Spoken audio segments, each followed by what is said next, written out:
In Ethiopia and northern Kenya, almost 500,000 of the region's most isolated tribespeople are about to have their lives turned upside down, their traditional farming practices destroyed, their forests decimated. Catastrophic change, and most of them have no idea it's coming. The source of the problem lies with the new dam project on the Omo River that some claim is necessary to solve the country's national energy crisis. The BBC's correspondent Peter Grester has travelled the river's length from the dam site near its headwaters to its outflow in northern Kenya, and he sent us this report.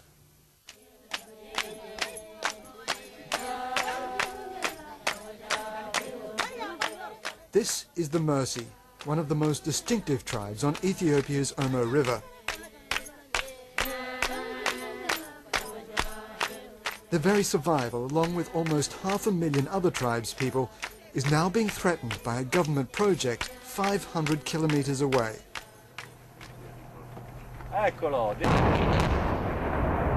The government, with Italian help, is building a dam. The massive Gilgel-Gibe 3 hydroelectricity project. Even at this level, we're a little bit below the top of the dam wall. It's going to run about 600 metres from one side of the valley to the other, and it'll plunge 240 metres down into the valley below. When it's finished, it'll be the tallest dam of its type anywhere in the world. We cannot afford not to have Gilgel-Gibe 3. If we do not have the 800 megawatts of electricity by 2011-12, all our development activities in this country will come to a screeching halt. When it's finished, it will more than double the nation's generating capacity and solve a national energy crisis. But to fast-track the scheme, the electricity company broke the rules. Under Ethiopian law, large construction projects require an environmental impact analysis even before building. Instead, it published the study 2 years after construction began. Critics accuse Ethiopia's own Environmental Protection Agency of rubber-stamping the dam. The probability is that it will damage the ecosystem dramatically, and I would prefer the principle of caution and prudence rather than gay abandon to consultants who are being paid to give the right message. Lick is a big name, but I don't know what he based his arguments on. I don't think it is. I don't think he's right. My experts have also examined it. They have studied the environmental impact statements. They have visited the site. And I know them, and I don't know you, and I trust them, and I don't care for what you say. The Ethiopian government also took a shortcut with the construction contract, handing it directly to Italian construction giant Cellini without a competitive tender. That's left them with a £320 million financial hole. The World Bank has refused to finance the dam's construction. I think quite rightly we have an obligation not only to do the right thing, but to demonstrate very clearly that we're doing the right thing. And in order to do that, we have to go through these very meticulous processes to check all the aspects of any operation that we provide loan or guarantee to. But those processes take time. The electricity company's head calls them luxurious preconditions. Now, Africa is in the dark. If we have to use very luxurious preconditions, we couldn't develop any hydropower. Give us a choice. What's the choice we have? Should we stay in the darkness? Can you understand why there's concern over the way that these things have been handled, why both the international financial institutions and the environmental critics are particularly concerned about the way this has been handled and why they smell a rat? I think they are trying to smell a rat where there is none. The overall environmental impact of the project is highly beneficial. It increased the amount of water in the river system. It completely regulates flooding, which was a major problem. It improves the livelihood of people downstream because they will have irrigation projects. And it does not in any way negatively affect the Turkana Lake. That is what our studies show. So there is no rat here to smell. But downstream of the dam, they simply don't believe the promises.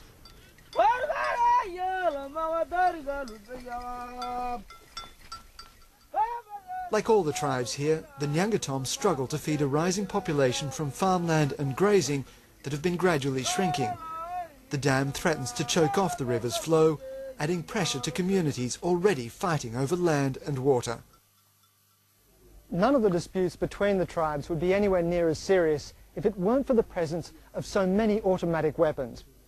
Each of the tribes is heavily armed, and none more so than the Nyangatom, who get theirs from over the border inside South Sudan. Combined, there's enough military hardware here to start a civil war.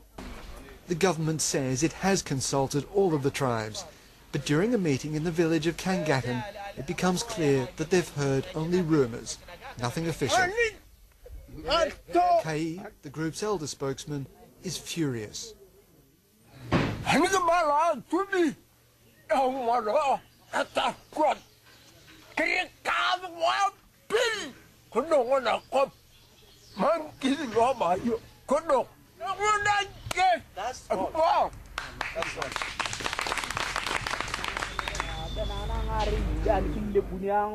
The meeting comes to one chilling conclusion. The Nyangatom neither trust the government nor believe its promises of help.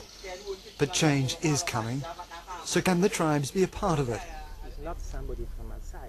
Oxford University academic Marco Bassi has been studying them for years.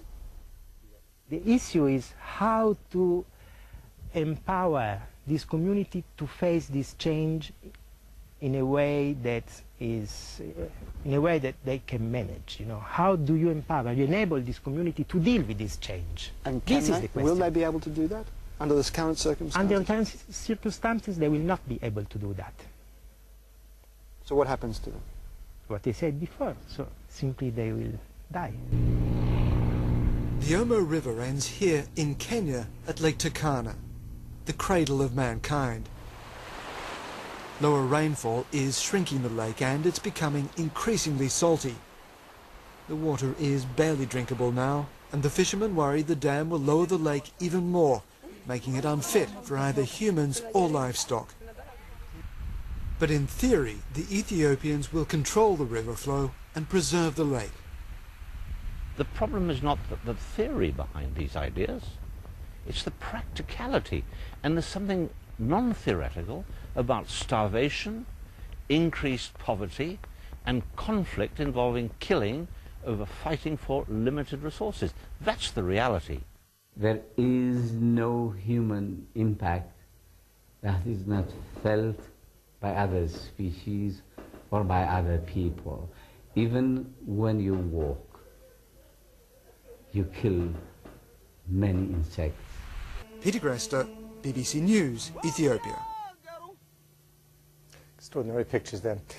We've all grumbled about an electricity bill that we didn't want to pay. But what do you do if you really can't afford to pay the rising costs? Do you go dark? Well, in the South African township of Soweto, they've turned to a novel approach. Call them underground electricians, a group of volunteers who are providing a free service of reconnecting homes that have been cut off by the electricity company. Here's Jonah Fisher. Two of the world's most brazen and frequent lawbreakers are inside another house. Walter and Levy have been called in to help the latest casualty of South Africa's deepening electricity crisis. This is Christine Sanile, 78 years old. She struggles to support her 3 grandchildren on her $130 a month pension. Every month. I pay the electricity company a small amount every month, she says. But on Friday, while I was sleeping, they came and cut me off. She'd not been paying nearly enough. Accumulated over 20 years, her bill is for nearly $9,000. But help is at hand. Christine is just one of 40 houses which volunteers from the Soweto Electricity Crisis Committee reconnect each week. From now on, Christine will get power but no bill. This is, of course, illegal, but the police don't seem to care, even when the crime is committed right in front of them. We are fighting for what the government have said in 1994, that the people shall have all the resources free of charge. Water, electricity, schooling, and health. It's not illegal. The electricians say the demand for their service is growing all the time. But there are those who are operating entirely outside the billing system. This is a distribution point for electricity, and these wires are taking electricity illegally to people's homes and to hostels nearby. The power company estimates that here in Soweto, more than half the people are getting their electricity entirely free of charge. Across all of South Africa, it's thought that 6% of electricity is stolen. Already lacking capacity, it's another headache for the state generator. Money that we're not collecting is actually money that we should be using to actually assist us in building those power stations, which is why we're saying to people, stealing electricity is actually not, is actually a very big crime.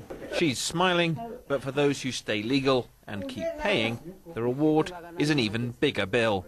Electricity prices are going to rise by nearly 50% in each of the next 3 years. This is the Mercy, one of the most distinctive tribes on Ethiopia's Omo River. Their very survival, along with almost 500,000 other tribespeople, is now being threatened by a government project 500 kilometers away. In Ethiopia and northern Kenya, almost 500,000 of the region's most isolated tribespeople are about to have their lives turned upside down, their traditional farming practices destroyed, their forests decimated. Catastrophic change, and most of them have no idea it's coming. The source of the problem lies with the new dam project on the Omo River that some claim is necessary to solve the country's national energy crisis. The BBC's correspondent Peter Grester has travelled the river's length from the dam site near its headwaters to its outflow in northern Kenya, and he sent us this report.